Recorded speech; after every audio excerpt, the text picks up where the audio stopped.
Luke Cage episode 4, Step in the Arena. Now this is a really awesome episode where we finally got to see the flashbacks.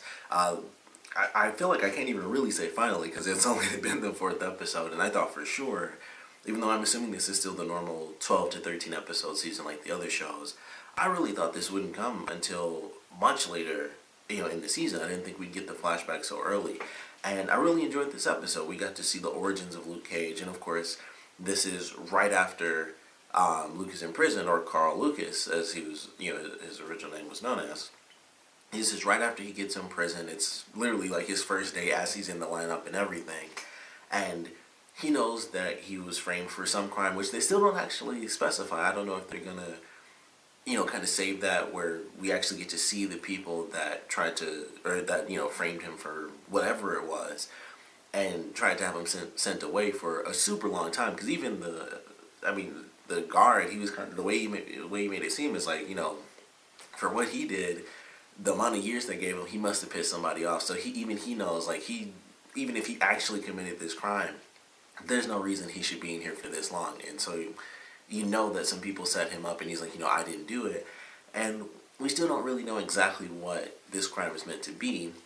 I assume it wasn't murder because he's like, for how long it was, people do sometimes get life. I don't know if they have, the death sentence or anything like that in Georgia, but clearly it's like, okay, he was gone away for a long time, but it wasn't life. It was just meant to be a really long time, because he would have just said, he's in here forever or something. But the way he said it was like, all right, he's just in here for a super long time, and that makes me think it was, it wasn't murder. And if it was, then, I don't know. I feel like it would have to be more. I guess because if it was one person, that's how the guard would know. Like, all right, even if he actually, got convicted of killing one person, it wouldn't be as long as he got. So it could be murder. It could be something else that they just made like a super huge deal about because, they just wanted to set him up. But we get the first day.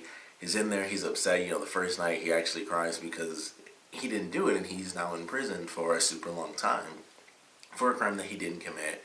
And we see him, kind of go through the process. He actually meets his wife really early on, in which they kind of showed in the, first episode that she was kind of the counselor, and she was helping all these people that were in prison. Some had been there, longer than others, and she's trying to get to know them and, like, kind of just help them sort of mentally deal with, their lot in life at this point. So I kind of like the way that they played around with that idea, and how he kind of met his, kind of the one friend that he had, an older guy, and how they kind of bonded, over time, and how the guard, this kind of main douchebag guard, forced Luke into basically doing like underground prison fights, and that's how he actually ended up meeting Shades. And I would assume the other guy was Kamachi, because they don't actually say his name, either of their names, during the flashback. So I assume we'll end up seeing Kamachi at some point. Maybe they'll save him, for like season 2 or something if he hasn't, gotten out of prison yet. But I thought it was pretty interesting, because I thought for sure, honestly, that Luke and Shades used to be friends, but some crazy stuff happened, and I thought that was a part of what he was framed for. Like, he went to prison, and he, was kind of framed for something else inside of prison. But they were just enemies from the start, and that was all there was to it.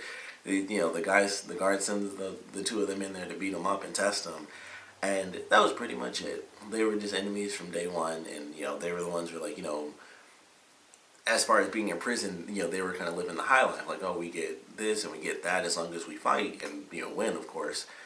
We get whatever we want. So, we got a good thing going as far as prison is concerned. So, of course, they kind of want to keep things going. So, of course, things continue to be placed on Luke. He just, he eventually stops going to Reba.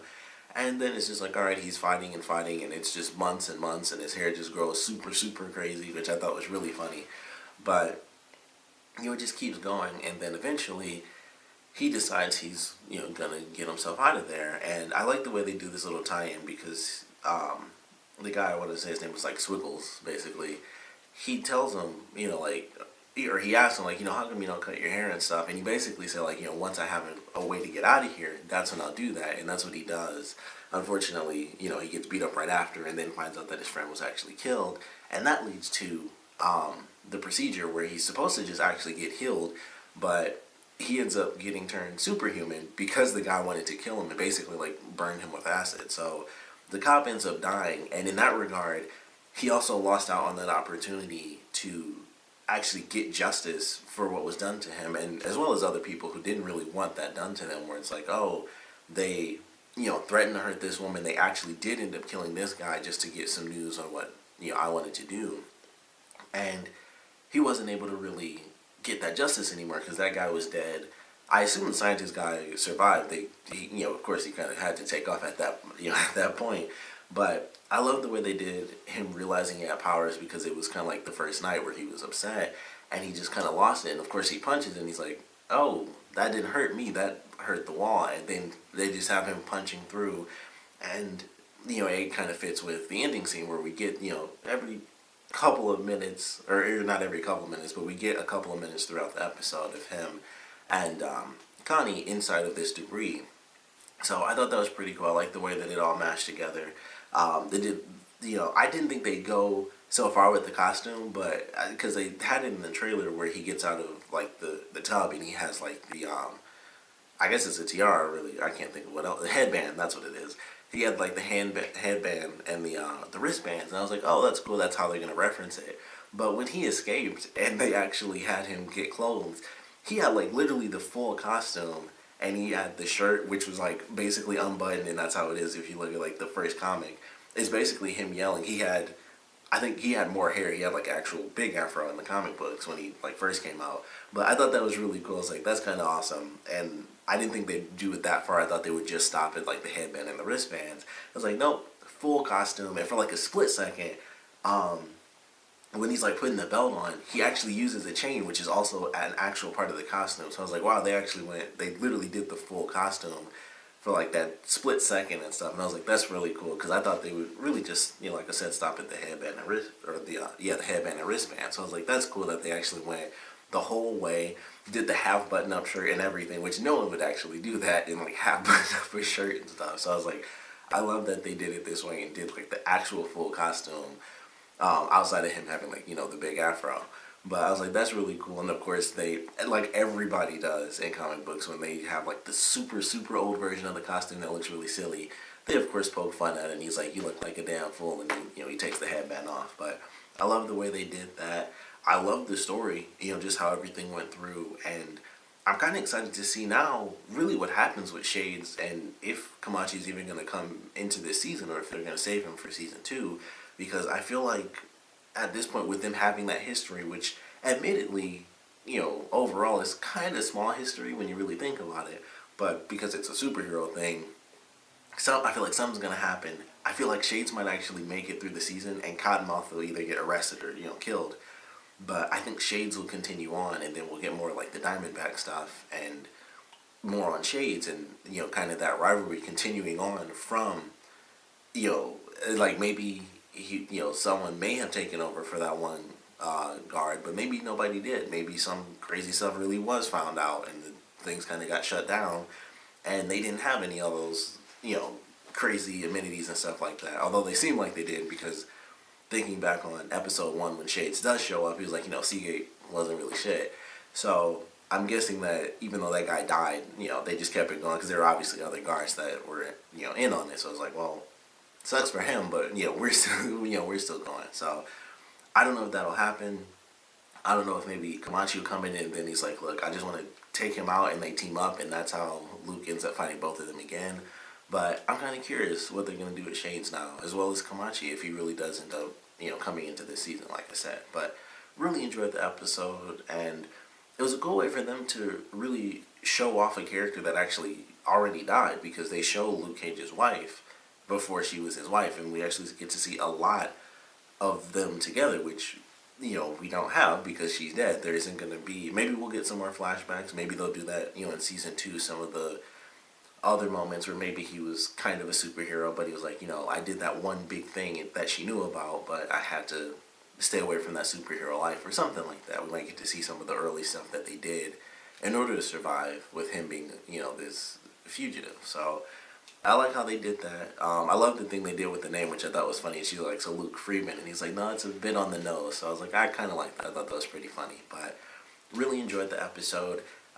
This also seems to be the official point of Luke Cage being known as, a superhuman character to, everybody, because when he breaks out, of course it could just be like, oh, well, he just happened to be able to move this or move that. We don't really know what happened, but people saw him like punch through what I assume was concrete. He had like dust on his fist. I would assume he was punching through the concrete. So people know exactly what happened there, and plus it's on film, like him actually punching through. So I think this is really going to be the point where people start to come to him, or at least know if he's around, we should be okay. And then that will also lead to the normal sort of superhero thing where once someone is known to be like super, super tough, that's when the supervillains really come out and they start to really test things. And also they get a little smarter because it's like, oh, well, if he's literally bulletproof and explosion proof from a rocket launcher, then we might need to shift focus to, less super people. So that's probably how things are going to end up playing out. We might see an attack on Fish. Maybe, he might end up getting attacked. I don't really know what to expect. Luke and Mystic haven't really been super close, and I know that Scarf knows that they slept together, but I don't, they haven't been like, oh, we slept together and we're super cuddly and stuff. Now it's still been like they're fairly distant, so I don't know if he'd do that to get in more favor with Cottonmouth, or if he actually cares enough about her to leave her out of it. So that's another question that's in my head now, like, how is he going to play that route knowing that they've had a very intimate moment? How is he going to utilize that with Cottonmouth, or is he going to utilize it, at all? But I'm excited for this next episode. Of course, I definitely want to know what you guys thought about this one, so please comment below. Let me know your favorite parts, your least favorite parts, and of course, I want to know what you guys thought about finally getting to see Luke Cage's origins and how it was all kind of portrayed and the way he went through the system, how there's still a bit of mystery, because like I said, we don't really know what he was framed for, which is something that they kind of do, they've done in the other two shows as well, where it's like, oh, here's this thing, but there's still a bit of a mystery, so there's always some other person that you feel like could easily come into the next season. So, like I said, we might see those people come in as the main villains in the next season, or it might be, a main villain, and then Luke is just looking for them on his own. He's finally decided, as a part of being a true hero, I gotta find these people and truly figure out who did whatever crime, he was sent to jail for. But I like the origins. I thought it was pretty cool. Of course, love the reference and the fact that they really did do the full costume. I really appreciated that because I didn't think they'd actually take it that far, but I enjoyed it. Of course, like I said, I want to know what you guys thought about getting to see Luke's origins, and of course, what you guys thought about the episode in general, which really was just Luke's origins. So please comment below, let me know, and thanks for watching.